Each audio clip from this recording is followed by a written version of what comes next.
রাত 10টা বাজে। শহরের ব্যস্ততা থেমে গেছে, কেবল মাঝে মাঝে কুকুরের ডাক শোনা যায়।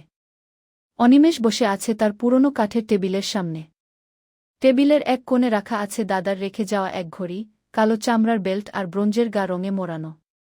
ঘড়িটা থেমে গেছে অনেক দিন আগে, ঠিক রাত 10:10 অনিমেষ হাজার চেষ্টা করেও সেটিকে আর সচল করতে পারেনি। আজ হঠাৎ ঘড়িটা নিজে থেকেই টিকটিক শব্দ করতে শুরু করল। প্রথমে সে ভাবল তার কল্পনা। কিন্তু না, ঘড়ির কাঁটা 1 সেকেন্ড করে এগোচ্ছে।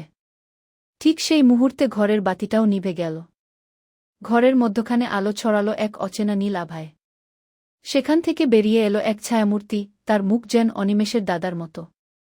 ছায়ামূর্তি বলল, ঘড়িটা শুধু সময় দেখায় না, সময় ধরে রাখেও। তোমার সময় এসেছে অনিমেষ। চমকে উঠল অনিমেষ। সে কিছু জিজ্ঞাসা করার আগেই ছায়ামূর্তিটি মিলিয়ে গেল। ঘরের আলো